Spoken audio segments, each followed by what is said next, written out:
Good morning to the world. My name is Dairuka, and I am a man who notices things. I would actually go out of my way to say that it's my only real talent. Thankfully, that talent is useful for playing my personal favorite game, Victoria 3. If you've ever watched my content before, you probably know by now that I actually do a lot of reviews of Victoria 3's many countries as YouTube shorts, so I've got a lot of experience starting the first 5 years of a country's existence over and over again. So when an early game improves drastically, my one talent of noticing things kicks in, and suddenly we're faced with a collection of what I like to call the 5 most overtuned countries in Victoria 3's patch 1.9. This list is going to contain a few countries that have had some very severe problems in patch 1.8 and earlier that have effectively been swept away thanks to the majesty of 1.9's major changes. Others on this list were countries that were already quite strong, but now thanks to the massive shift in meta, they're obscenely strong to the point of being godlike in the right hands. For this particular list, I'm going to focus only on countries that already exist by the start of the game. There will be no released countries or formables on this list because otherwise, Super Germany would top it every single time. I'd also like to point out that I'm not insulting other countries who did not make this list. This is just my personal list of what I consider to be the most overtuned countries in the current patch given the current meta. Anyhow, before we begin, please take a moment to click the like and subscribe buttons. Also make sure to leave a comment reminding me that I'm wrong in all of my opinions and that I have an IQ that caps out around room temperature. Your support is always appreciated, and though I haven't been able to talk much lately, I still read each and every comment. You guys are truly kings. Anyhow, let's get into the video.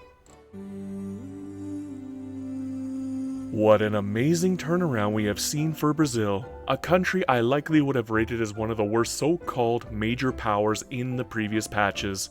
Brazil has been greatly hampered by its so-called flavor, where it's penalized at every corner with having to jump through a veritable bevy of hoops for the sake of pitiful rewards at the end.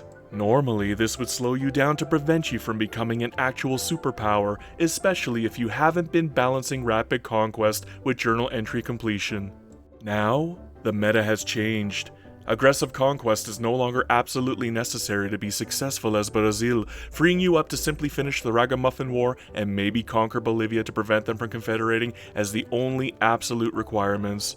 The journal entries have become a lot less daunting without the consistent flow of radicals hampering your efforts with revolutions and turmoil. Plus, the once trash-tier arable land that Brazil had has suddenly become absolute gold.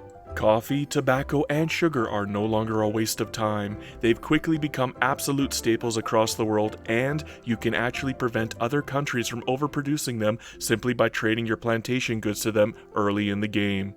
Couple this with the powerful Basic Plantation 2 company that comes with the prestigious Reserve Coffee, and you can foist yourself into superpower status through the power of money. Sweet, sweet, delicious money. Oh, how I love it. Sure, you can further amplify your monopoly over plantation goods and even eventually the prime meat market by simply conquering the remainder of South America's rather weak competition, but it is no longer necessary to conquer everybody to become a superpower anymore. Then there's the advent of law commitments, which make modernizing Brazil even further than it already is a cinch. Even the slave trade is now relatively easy to get rid of without the need of the classic declaring war on Britain exploit. Suddenly, the journal entries don't seem so daunting now, do they? Maybe this is how they always intended Brazil to be, so I might be wrong considering it overtuned. Yet, Brazil is an absolute monster right now, and it might even be well worth picking in multiplayer in its current form. You might see a common theme among the countries listed here. They're typically countries with a wide swath of land and a huge amount of resources. The amount of power and their position on this list will also be determined by their starting population, as that can determine how fast they can take advantage of the quick modernizing. Austria might actually be more powerful than Prussia at this point. Perhaps this would be considered absolutely unbelievable considering the fact that Prussia still has the ease and capacity to fully unify Germany in 5 years. Yet, Austria doesn't need to unify Germany to be an extreme threat now. The biggest issues facing Austria in the past were its problems modernizing its woefully bad starting laws, in particular the first 4 power structure laws, which usually had a lot of pushback from interest groups. Obviously, this isn't the case right now with the current iteration of law commitments in patch 1.9.2, and pushing past the main bottleneck that hampers Austria puts it in the driver's seat quickly.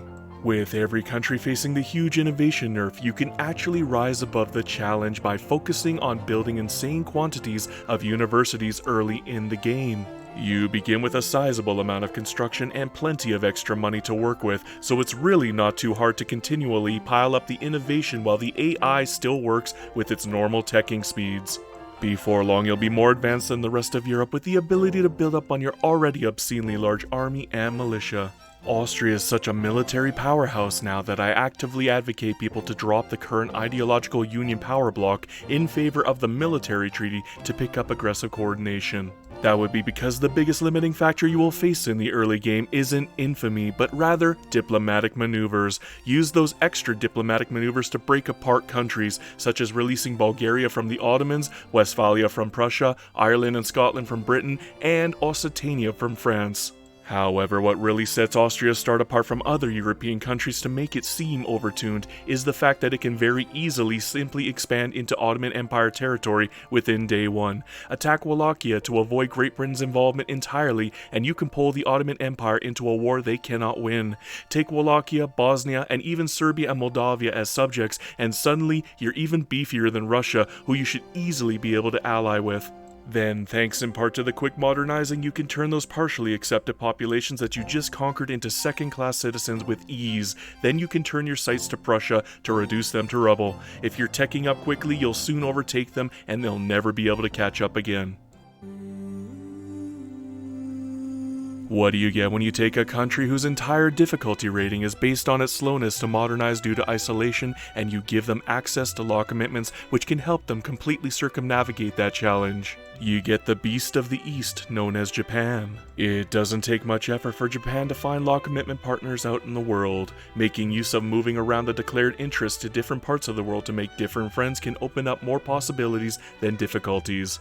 You should very easily be able to get rid of the irritatingly bad early game starting laws that hamper Japan's growth, in particular, their economic laws. In fact, if you beeline for wealth voting early through law commitments, you can empower the industrialists far quicker than normal, and Japan can actually fully modernize economically within 10 years, which is about as quick as if you had corn laws back in 1.8.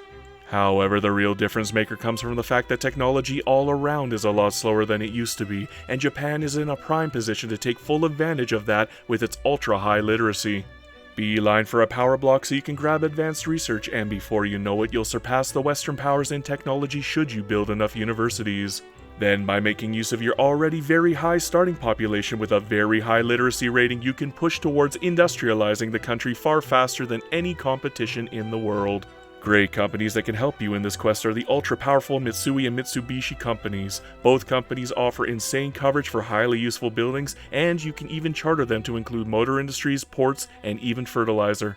Of course, if you plan to go aggressive, you can't go wrong with the Kinkozan Sobe company, which is one of the few rare instances in the game where you can receive a plus 10% infamy decay as a bonus. All in all, in patch 1.9, Japan has become even stronger than it initially was, and as people discover new strategies, it'll likely get even more scary as time goes on. We're entering into ludicrous territory at this point. Russia already had an obscenely powerful start in earlier versions of the game, with very few real challenges beyond basic modernizing. In the past, we circumvented most of these problems by simply grabbing corn laws through any means necessary. Now, we don't have to, and, best of all, law commitments works on other laws other than economic ones. I want you to imagine a Russia that is not only fully economically modernized, but has cultural exclusion and total separation to go along with its no migration controls.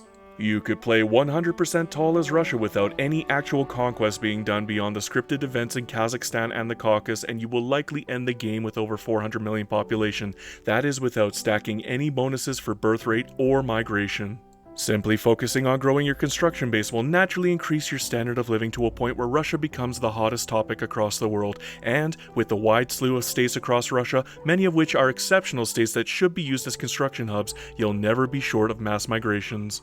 If you do decide to go aggressive, the fact that you'll easily be able to push out acceptance laws will help you even more. Qing will never be able to win a single war against you for the first 10 years of the game, guaranteeing you 2 easy conquest victories. By making those populations accepted quickly, you'll overtake every other country in every major metric that determines GDP growth.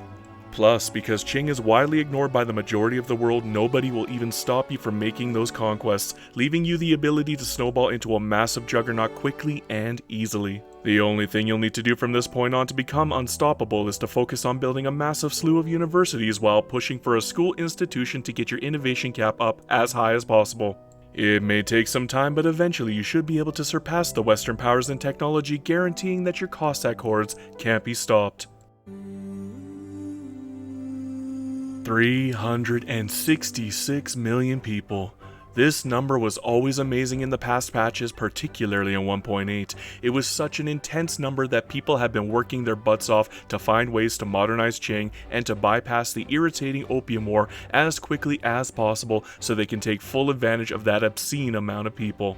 Yet in patch 1.9, people no longer need to jump through 1,000 hoops to make full of Qing's greatness. The Opium War in the current iteration of patch 1.9.2 can be effectively circumvented or even outright ignored. You can actually befriend Great Britain before the Opium Crisis even begins, and if you set up your treaties correctly, they won't attack you. Of course, you don't even need to bother. Early game Qing should never be played aggressively, which means the penalties for simply letting Britain have their way by giving up aren't even worth noticing.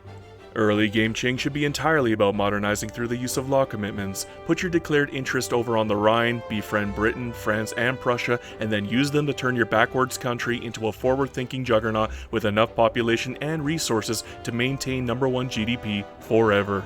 Getting recognition is just as easy as it was in the earlier patches, Russia rarely becoming ultra-powerful enough to be a threat past the initial 20 years of the Opium War penalties. Simply force them to release Tungus, Far East, and Yakutsk, and you'll be able to guarantee recognition without needing treaty exploits to do it. Should you manage to get recognition, the world really is your oyster. Just note that you have an insane amount of hyper-useful companies to take advantage of too.